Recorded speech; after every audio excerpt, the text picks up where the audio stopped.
Real bad man. Hi guys, welcome back to the channel. If you are new here, kindly subscribe to the channel, and if you are a returning subscriber, thank you so much for sticking with me. So today I'll be showing you how to cut a 360 degrees flare. So there are different methods to go about your 360 degrees flare, but the most important part is to make sure your fabric is on fold. You fold your fabric into 4 places, and then you work with the part that doesn't have any opening. So the first method I'll be using is to divide my waist by 2. After dividing my waist by 2, we go ahead and divide it by 3.14, which is the formula for pi. When you get that, you can know how deep your waistline is going to be. That will determine your waist depth. Another method you can use is dividing your waist by 4 inches and then placing it on that pointed edge so you get the exact score you are looking for. But with making use of the method where you divide by 3.14, most of the time you get exactly what you want and you don't need to add extra inches for zipper allowance. So after getting your neck depth, you are going to measure the length of your flare and then you add it to the neck depth to get your full length. That's the amount you'll be folding it to for. So if you have waist depth of 2 inches and length of 10 inches, altogether you'll be folding 12 inches.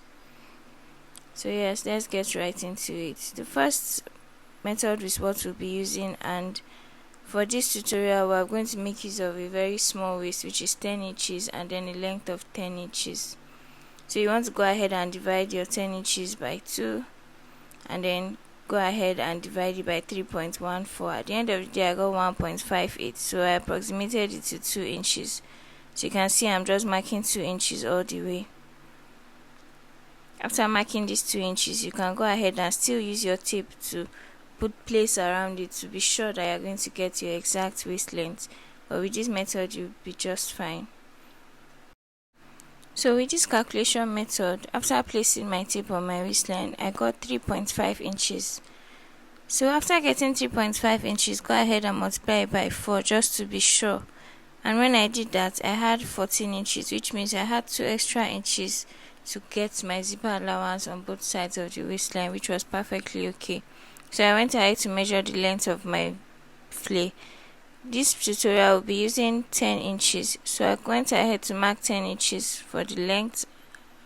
So you place your tape on the topmost part and just go ahead and measure it round. So I included the waist depth I took out before, which was 2 inches, and the initial flare length, which is altogether 12 inches. So from this point I marked 12 inches all the way around.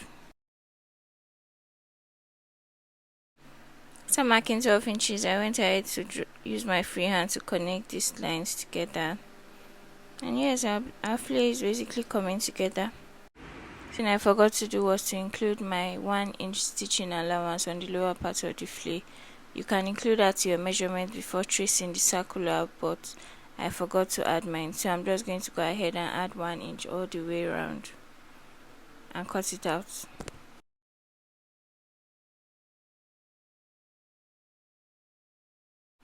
So guys, we are done tracing it out. Always remember that your fabric is on fold, and as you can see, it is the part where it's closed up that we're using for this flare. So we can go ahead and cut this flare out.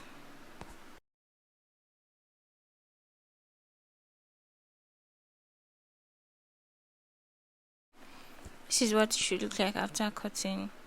You have your 360 degrees flare. You can make use of this for your sleeves, for your skirts, for your peplum, whichever part of the bodice you want this. You can actually do this for yourself. Just replace your measurements with mine. To make use of the flare, you can open up one end so that you can place your zipper on that part. But in a case where it's not necessary, like when you are using it for sleeves, then you don't have to split it open. Yes, I hope you learned 1 or 2 things from this tutorial. If you have any questions, kindly leave them in the comment section, and please subscribe to the channel if you haven't. See you guys in my next video. Bye.